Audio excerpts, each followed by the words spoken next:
ಪ್ರವಾಸ ಹೋಗೋದು ಒಂದು ಭೌಗೋಳಿಕವಾಗಿ, ರಾಜಕೀಯವಾಗಿ, ಆರ್ಥಿಕವಾಗಿ, ಧಾರ್ಮಿಕವಾಗಿ ಜನಜೀವನವನ್ನು ಪರಿಚಯ ಮಾಡ್ಕೊಳ್ಳೋಕ್ಕೆ ಅಲ್ವಾ? ಹೆಂಗಿದೆ ಅಂತ ವಿ ಆರ್ ಆಲ್ ರೆಪ್ರೆಸೆಂಟೇಟಿವ್ಸ್. ಒಂದು ಕಂಪೇರಿಟಿವ್ ನಾಲೆಜ್ ಇಲ್ಲದೇ ಇದ್ದರೆ ನೀವು ಯಾವ ಥರ ಕಾಂಟ್ರಿಬ್ಯೂಟ್ ಮಾಡ್ತೀರಿ? ಕಂಪೇರಿಟಿವ್ ನಾಲೆಜ್ ಬೇಕು ಅಂದರೆ ಯಾರು ಹೇಳಿದ್ರು ನಿಮ್ಗೆ ತಡೆದಿದ್ದಾರೆ ಅಂತ? ಯಾರು ಹೇಳಿದ್ರು? ಎಲ್ಲಿ ಯಾವ ಸುತ್ತೋಲೆ ಬಂದಿದೆ ಹೇಳಿಪ್ಪ? ಯಾವ ಸುತ್ತೋಲೆ ನಿಮ್ಮ ಕಡೆಗೆ ಕಾಪಿ?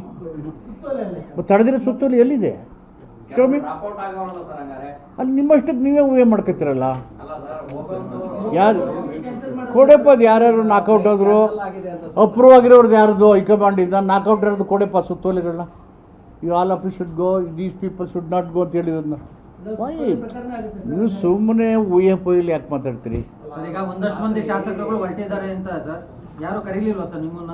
ಯಾಕಂದ್ರೆ ನೀವು ಕೂಡ ಸಮಾನ ಮನಸ್ಕರ ಶಾಸಕರು ಪಟ್ಟಿಲಿದ್ದೀರಾ. ನಾನು ಅಂಬೆಗಾಲಿಡೋ ಕೂಸ ನೀ ಬತ್ತೀಯ, ನೀ ಬರಬೇಡ ಅಂತ ಹೇಳಕ್ಕೆ? ಅಲ್ಲ ಕರೀಲಿಲ್ವಾ ಸರ್, ಬನ್ನಿ ಹೋಗೋಣ ಅಂತ. ಯಾರು ಹೆಂಗೆ ಮಾಡ್ತಾರೆ? ನೀವು ದುಡ್ರೆ ನಾನೇನು ಆಮ್ ಎ ಬೇಬಿ?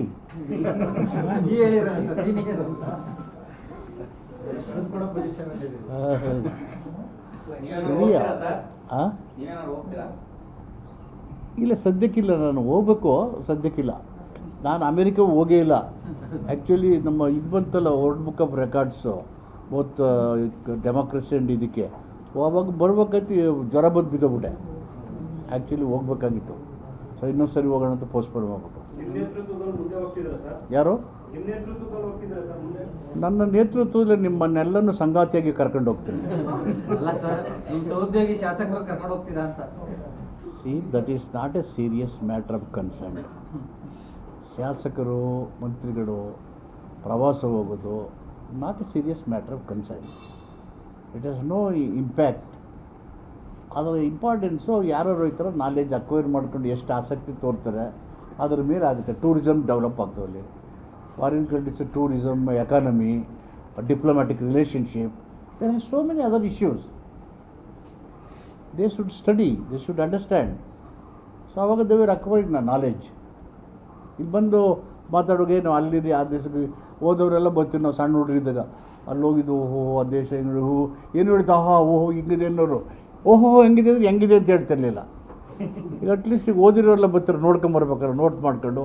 ನಾವೆಲ್ಲ ಹೋದಾಗ ನೋಟ್ ಮಾಡ್ಕೊತೀವಿ, ಏನಾದ್ರು ನೋಡಿದ್ವಿ ಒಂದು ನೋಟ್ ಬುಕ್ ತಗೊಂಡು ಈ ಥರ ಇತ್ತು, ಹಿಂಗಿದೆ ಜನಜೀವನ, ಹೆಂಗಿದೆ ಇಲ್ಲಿ ವರ್ಣಾಶ್ರಮ ಧರ್ಮ ಇದೆಯಾ, ಜಾತಿ ಪದ್ಧತಿ ಇದೆಯಾ. ನಾನು ನ್ಯೂಜಿಲೆಂಡು, ಆಸ್ಟ್ರೇಲಿಯಾ ಹೋಗಿದ್ವಿ. ನಾನು, ಸಿ ಎಮ್ಮು, ನಮ್ಮ ವೆಂಕಟೇಶು, ಒಂದು 8 ಜನ ಹೋಗಿದ್ವಿ. ಅಲ್ಲಿ ಬಸ್ಸಲ್ಲಿ ಹೋಗ್ತಾಯಿದ್ವಿ. ನಮ್ಮ ರೋಷನ್ ಬೇಗು ಇದ್ದರು. ಮಾತಾಡ್ತಾ ವಿಚ್ ರಿಲಿಜನ್, ವಿಚ್ ಕ್ಯಾಸ್ಟ್ ಅಂತ ಕೇಳ್ತೀನಿ. The driver got wild. ಏನೇ ನೀನು ಜಾತಿ ಕ್ಯಾಸ್ಟ್ ಕೇಳ್ತೀವಿ, we don't have any caste and religion ಅಂದ್ಬಿಟ್ಟ. ಅಲ್ಲಿ 40-50% ಜಾತಿನೂ ಇಲ್ಲ, ಧರ್ಮನೂ ಹೇಳಲ್ಲ ಅವರು. ಈ ಥರ ನೋಡಿ, ವಾಟ್ ಎ ಗ್ರೇಟ್ ಎಕ್ಸ್ಪೀರಿಯನ್ಸ್. ನಾವು ಇದರಲ್ಲೇ ಮುಳುಗಿ ಒದ್ದಾಡ್ತಾ ಇದ್ದೀವಿ. So I love to hear such words from a driver. ನಾಯಕತ್ವದ ವಿಚಾರಕ್ಕೆ ಸಂಬಂಧಪಟ್ಟಿಗೆ ರಾಜ್ಯ ನಾಯಕರುಗಳಿಂದಲೇ ಗೊಂದಲ ಸೃಷ್ಟಿ ಆಗ್ತಾ ಇದೆ ಅನ್ನೋ ಒಂದು ಮಾತುಗಳು. ಡಿ.ಕೆ. ಹರಿಪ್ರಸಾದ್ ಅವರು ಸಹ ಅದನ್ನೇ ಹೇಳ್ತಾ ಇರುವಂಥದ್ದು. ಹೈಕಮಾಂಡ್ ಇಲ್ಲಿ ನಾಯಕತ್ವದ ಚರ್ಚೆ ಎಲ್ರಿ ಇದೆ. ಹೈಕೋರ್ಟು ಪದೇ ಬೀದಿ ನಾಯಿಗಳನ್ನೆಲ್ಲ ಹಿಡಿದು ಒಳಗಾಕಿ ಅಂತ ಹೇಳ್ತಿದ್ದಾರೆ. ಇಲ್ಲಿ ರಾಜಕೀಯ ನಾಯಕತ್ವ ಗಟ್ಟಿಯಾಗಿದೆ.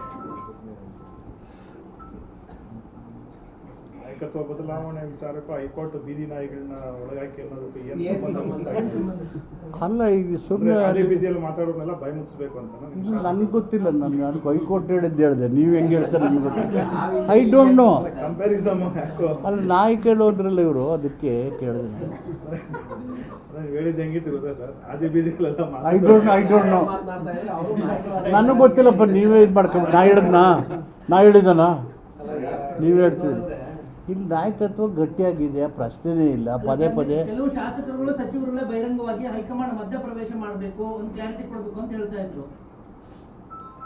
ಹೈಕಮಾಂಡ್ಗೆ ಡೈರೆಕ್ಷನ್ ಕೊಡೋರು ಯಾರು? ನಾನು ನೀವು ಕೊಡೋಕ್ಕದ್ದ? ಅವರು ನಮಗೆ ಕೊಡಬೇಕು. ಬಾಲನೇ ನಾಯಿ ಅಳ್ಳಾಡಿಸ್ತಾರೆ.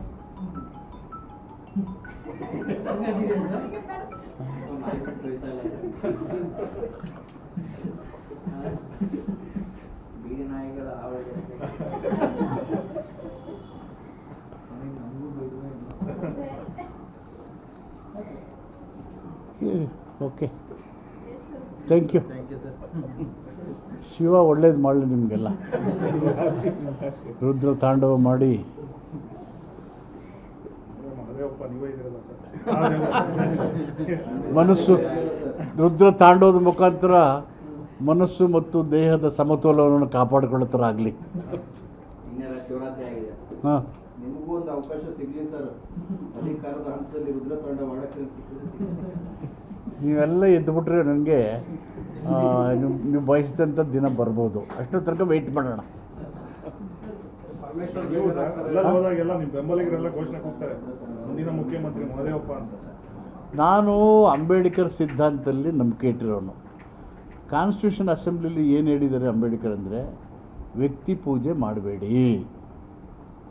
ವ್ಯಕ್ತಿ ಪೂಜೆ ಸರ್ವಾಧಿಕಾರಿ ನಾಯಕತ್ವವನ್ನು ಸೃಷ್ಟಿ ಮಾಡುತ್ತೆ, ಸರ್ವಾಧಿಕಾರಿ ಪ್ರಜಾಪ್ರಭುತ್ವವನ್ನು ಧ್ವಂಸ ಮಾಡ್ತಾನೆ ಅಂತ ಹೇಳಿದ್ದಾರೆ.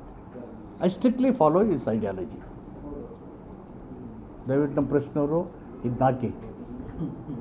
ಕಾನ್ಸ್ಟಿಟ್ಯೂಷನ್ ಅಸೆಂಬ್ಲಿ ಅಂಬೇಡ್ಕರ್ ಮಾಡಿರೋ ಸ್ಪೀಚ್ ಇದು 1949-25. ಕರೆಕ್ಟಾ ಸರ್?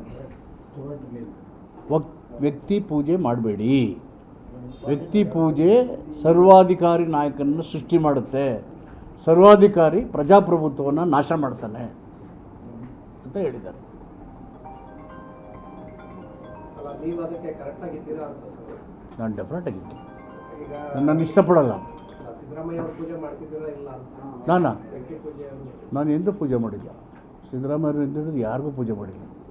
ಬೆಂಬಲವಾಗಿ ಓನ್ಲಿ ಅಂಬೇಡ್ಕರ್, ಬುದ್ಧ, ಬಸವ, ಅಂಬೇಡ್ಕರ್ ಬಿಟ್ಟು ನಾನು ಯಾರನ್ನೂ ಪೂಜೆನೇ ಮಾಡಿಲ್ಲ. ನಮ್ಮ ಅವ್ವ ಪೂಜೆ ಮಾಡ್ತೀನಿ. ಇದೇ ಹೈಕೋರ್ಟಲ್ಲಿ ಹೇಳಿದ್ರು ಹೇಳಿದ್ರು ಸುಪ್ರೀಂ ಕೋರ್ಟ್ ಹೇಳಿದಲ್ಲ ಸರ್. ಇಲ್ಲ, ನೀವು ಕೇಳಿಲ್ಲ ರೀ.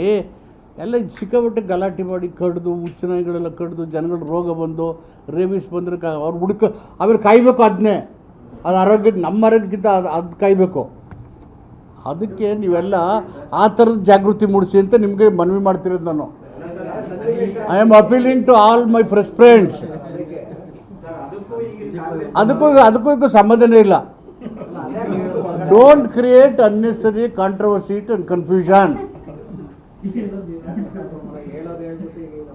ಅರೆ, ಕನ್ಫ್ಯೂಷನ್ ಕಾಂಟ್ರವರ್ಸಿ ಕ್ರಿಯೇಟ್ ಮಾಡ್ಬಿಡು ಅಂತ ಹೇಳ್ತಾ ಇದ್ದೀನಿ.